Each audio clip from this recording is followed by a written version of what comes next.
जलेबी हिंदुस्तान में तो ट्रेंड कर ही रही है, पाकिस्तान में भी ट्रेंड कर रही है। वजह है राहुल गांधी। पाकिस्तान में जलेबी पर नए नए किस्से सुनाए जा रहे हैं। हरियाणा में बीजेपी जीती और जम्मू कश्मीर में उमर अब्दुल्ला जीते। राहुल दोनों जगह हारे। पाकिस्तान में राहुल की हार का फुल विश्लेषण चल रहा है। हरियाणा और जम्मू कश्मीर का विश्लेषण पाकिस्तान में कौन और कैसे कर रहा है, यह आपको देखना चाहिए।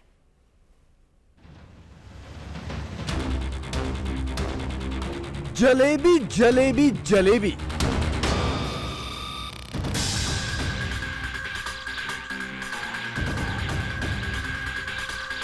हरियाणा के गोहाना की जलेबी ने ऐसा गोल गोल चक्कर चलाया कि मोदी से टक्कर लेने वाले चकराकर चारों खाने चित हो गए। पहले राहुल चकराए, फिर पाकिस्तान चकराया।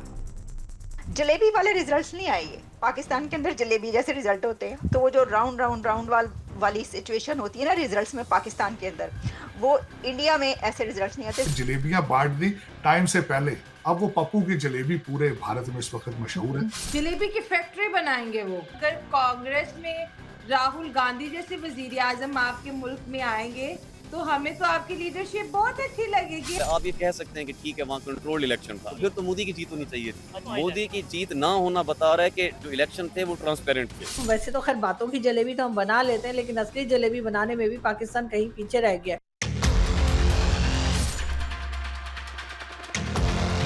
मंगलवार को सारा दिन भारत में जलेबी टॉप ट्रेंडिंग रही, तो शाम होते होते ये ट्रेंड पाकिस्तान भी पहुंच गया।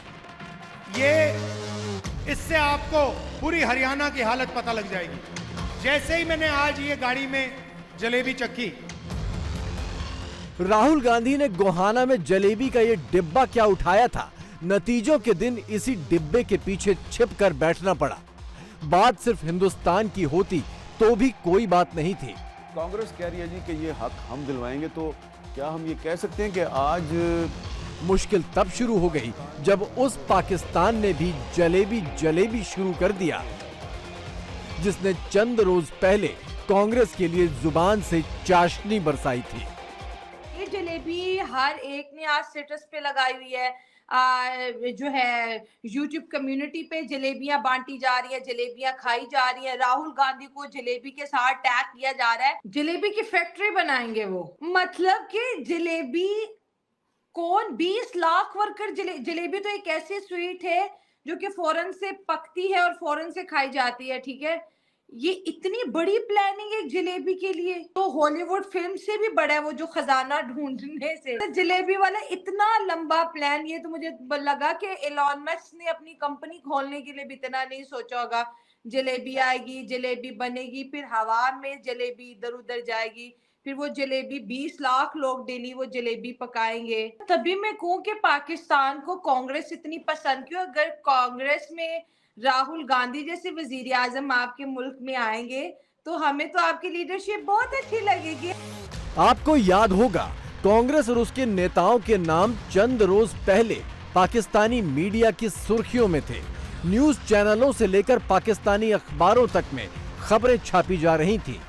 खबरें थी जम्मू कश्मीर चुनाव को लेकर, लेकिन हरियाणा की जलेबी ने पाकिस्तानियों के सारे सपने गोल गोल कर दिए। फारूक अब्दुल्ला साहब दोबारा फिर चीफ मिनिस्टर बन रहे हैं। अच्छाई की मुझे कोई उम्मीद नहीं है, उससे पता नहीं क्या होगा, लेकिन कश्मीर की कोई अच्छी खबरें नहीं होगी। आज सबसे बड़ी इंटरेस्टिंग बात थी, जलेबियों का बहुत चर्चा है भारत में। जलेबियां बांट दी टाइम से पहले। एग्जिट पोल बता रहे थे कि कांग्रेस जीतेगी, तो जलेबियां चल गई। अब वो पप्पू की जलेबी पूरे भारत में इस वक्त मशहूर है और लोग उससे एंजॉय कर रहे हैं। आप बता रही थी कि कांग्रेस का मंसूबा था कि जलेबियों की फैक्ट्रियां, तो पप्पू जी आपको पता है उनको भारत के हालात का इतना अंदाजा नहीं है। जिस तरह पिछले दिनों यहाँ पे आके उन्होंने कई नई ऐसी बातें बताई जो हमें भी और सिखों को भी नहीं पता थी, वो उन्होंने नई बातें भारत की बताई हैं। लेकिन पप्पू जी इज मेरे ख्याल में अराउंड 50 years behind the 2024। उनको हकीकत से अंदाजा नहीं है, और यही सबसे बड़ी ट्रेजेडी है इस वक्त भारत की।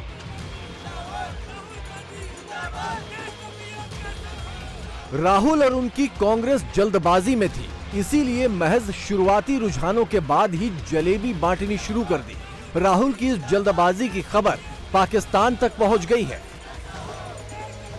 वैसे जल्दबाजी में खुद पाकिस्तान भी है, इसीलिए कश्मीर को लेकर बार बार और बहुत जल्दी उम्मीदें बांध लेता है। राहुल की जलेबी फैक्ट्री को लेकर उसे भी मिठास की उम्मीद थी। जी हाँ, जलेबी की फैक्ट्री आप लोगों ने शायद पहले कभी सुना नहीं होगा, हमने भी नहीं सुना है, लेकिन राहुल गांधी जी का ये भी कहना है कि ना सिर्फ ये होगा बल्कि इसके साथ साथ तकरीबन 20,000 से ज्यादा यानी 20,000 से भी ज्यादा लोगों को हर एक फैक्ट्री में जॉब भी मिलेगी। यहाँ और साथ साथ खेतों में भी जलेबी लगेगी और फैक्ट्री में भी जलेबी बनेगी। मतलब ये कि ये तो चमत्कार पे चमत्कार होता चला जा रहा है। लेकिन अगर राहुल गांधी कह रहे हैं, जो कि कांग्रेस पार्टी के लीडर हैं और एक बहुत जिम्मेदार या कह लीजिए रिस्पॉन्सिबल सीट के ऊपर है, अगर वो इस किस्म की बात कर रहे हैं कि जी जलेबी की फैक्ट्री होगी, तो मान जाइए कि आइंदा से जलेबी फैक्ट्री में ही बनेगी। यानी इसका मतलब ये कि पाकिस्तान हमेशा की तरह बहुत सी चीजों में जैसे भारत से पीछे रह गया है, तो इसी तरह से जलेबी बनाने में भी हम, वैसे तो खैर बातों की जलेबी तो हम बना लेते हैं, लेकिन असली जलेबी बनाने में भी पाकिस्तान कहीं पीछे रह गया है। जम्मू कश्मीर के चुनाव नतीजों को लेकर भी पाकिस्तान में हेडलाइन छापी गई। लिखा गया कि उमर अब्दुल्ला ने बीजेपी को उखाड़ फेंका। दरअसल वोटिंग के दौरान आर्टिकल 370 की वापसी को लेकर पाकिस्तान की निगाहें अब्दुल्ला और राहुल की जोड़ी पर टिकी थी। इसे लेकर बड़े बड़े दावे भी किए गए, लेकिन नतीजे आते ही अब्दुल्ला ने पाकिस्तान की सारी हसरतों की जलेबी बना दी। तो एक रोड मैप आपके घोषणा पत्र में था जिसमें स्टेटहुड की बात थी, डेवलपमेंट की बात थी, ग्रोथ की बात थी, आर्टिकल 370 का भी जिक्र था जिसको लेकर कई सारे बयान हुए। आपका इस पे क्या कहना है? क्योंकि ये हमारा सियासी मौक़िफ़ है, हम इसको छोड़ नहीं रहे हैं, लेकिन हम लोगों को बेवकूफ़ बनाने के लिए भी तैयार नहीं है। हमने कभी ये नहीं कहा कि बस हुकूमत बनते ही हम इस पे कार्रवाई करेंगे। हमने बार बार ये कहा है कि मरकज़ में, दिल्ली में जब तक हुकूमत नहीं बदलती तब तक इस पे बात करना फजूल है। जम्मू कश्मीर में बीजेपी ने अब तक का सर्वश्रेष्ठ प्रदर्शन किया है। 29 सीटें लाकर भले ही वो दूसरे नंबर की पार्टी बनी, लेकिन 25.64% वोट पाकर वो जम्मू कश्मीर में पहले नंबर पर है। नेशनल कॉन्फ्रेंस का हाथ पकड़कर राहुल भले ही सरकार बना लें, लेकिन उनकी हैसियत सिर्फ 6 सीटों की रह गई है और वोट महज 11.97%।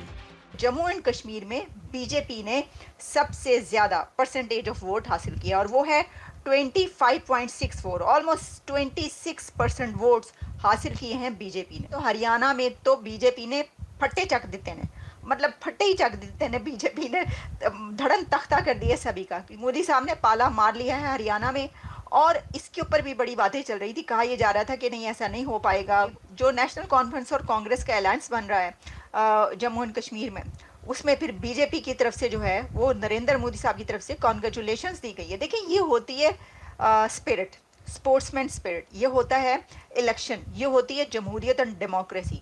पाकिस्तान के अंदर तो सबसे पहले क्या बात होती है, हम नहीं मानते।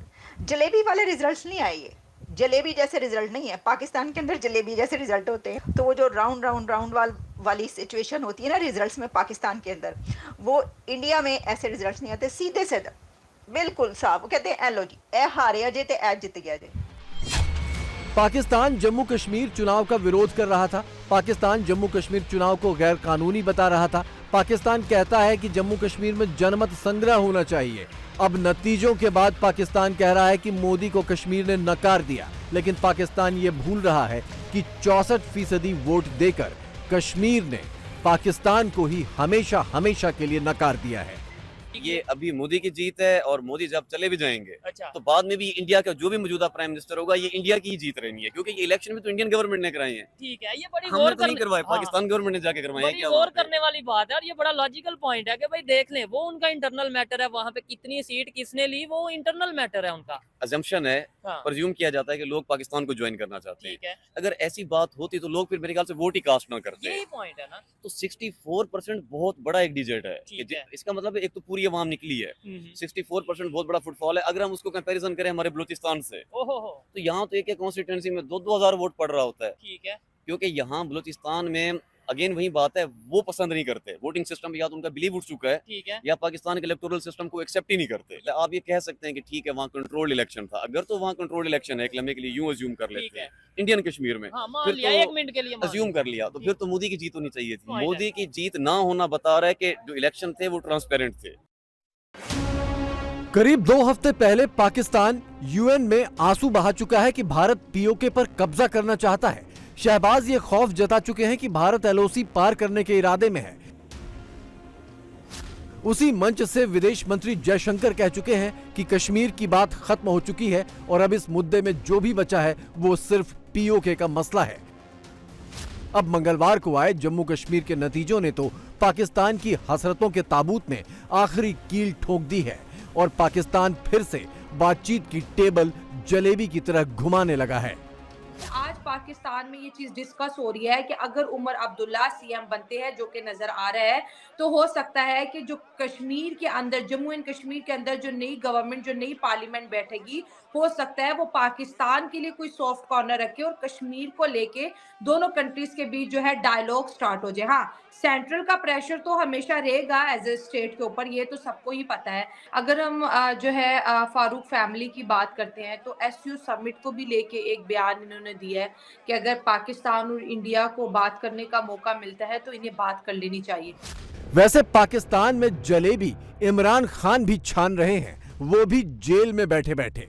हर हफ्ते उनकी पार्टी के कार्यकर्ता कभी लाहौर तो कभी रावलपिंडी तो कभी इस्लामाबाद की सड़कों पर तूफान खड़ा कर देते हैं। अगले हफ्ते इस्लामाबाद में एससीओ बैठक है। शहबाज सरकार की बची खुची नाक भी कटने के पूरे आसार हैं। पाकिस्तान को समझ नहीं आ रहा कि इमरान से निपटे, एससीओ की तैयारी करे या जम्मू कश्मीर में टांग अड़ाए। बेशक बीजेपी ने बहुत ज्यादा डेवलपमेंट्स की है।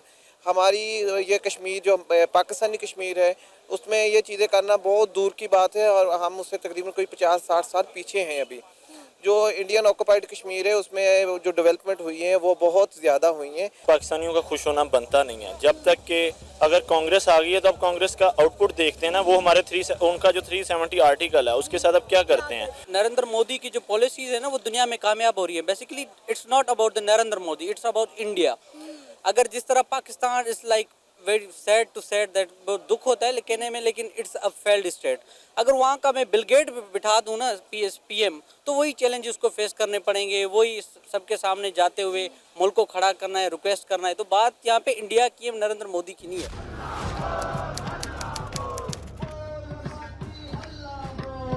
पाकिस्तान के कब्जे वाले कश्मीर का हाल पूरी दुनिया के सामने है। पीओके के लोग न पाकिस्तानी फौज को मानने के लिए तैयार हैं, न पाकिस्तान सरकार और न ही पीओके के फर्जी प्रधानमंत्री को। पूरे पीओके में पाकिस्तान से आजादी की डुगडुगी दिन रात बज रही है और अब जम्मू कश्मीर में सफल और शांतिपूर्ण चुनाव के बाद पीओके की ये मुहिम और भी रफ्तार पकड़ेगी। सबसे बड़ी जीत जो बीजेपी या नरेंद्र मोदी की हुकूमत की है जम्मू एंड कश्मीर में, वो ये है कि वहां पर पीसफुल इलेक्शन करके दिखा दिए। वहां की तो ये जीत है ना उनकी।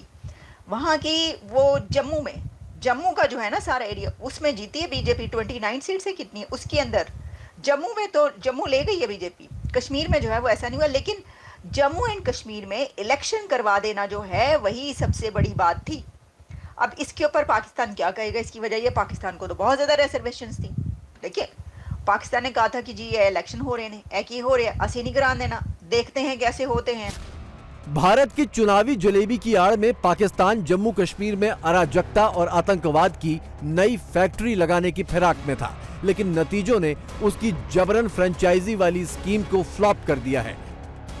शहबाज शरीफ को अब खुद पाकिस्तानी नसीहत दे रहे हैं कि कश्मीरी जलेबी भूलकर बलोचिस्तान की जलेबी संभाले, जो नमकीन से भी आगे बढ़कर कड़वी हो चली है। अब ये एक अजम्पशन है, प्रेज्यूम किया जाता है कि लोग पाकिस्तान को ज्वाइन करना चाहते हैं। अगर ऐसी बात होती तो लोग फिर मेरे ख्याल से वोट ही कास्ट ना करते। यही पॉइंट है ना। तो 64% बहुत बड़ा एक डिजिट है। इसका मतलब एक तो पूरी आवाम निकली है। 64% बहुत बड़ा फुटफॉल है। अगर हम उसको कंपैरिजन करें हमारे बलूचिस्तान से, तो यहाँ तो एक कॉन्स्टिट्यूंसी में 2-2 हजार वोट पड़ रहा होता है। ठीक है, क्योंकि यहाँ बलूचिस्तान में अगेन वही बात है, वो पसंद नहीं करते वोटिंग सिस्टम, या तो उनका बिलीव उठ चुका है, ठीक है, या पाकिस्तान के इलेक्टोरल सिस्टम को एक्सेप्ट ही नहीं करते। तो आप ये कह सकते हैं कि ठीक है वहाँ कंट्रोल्ड इलेक्शन था। अगर तो वहाँ कंट्रोल्ड इलेक्शन है, एक लम्हे के लिए यूं अज्यूम कर लेते हैं इंडियन कश्मीर में, फिर तो एक मिनट के लिए अज्यूम कर लिया, तो फिर तो मोदी की जीत होनी चाहिए। मोदी की जीत ना होना बता रहा है कि जो इलेक्शन थे वो ट्रांसपेरेंट थे।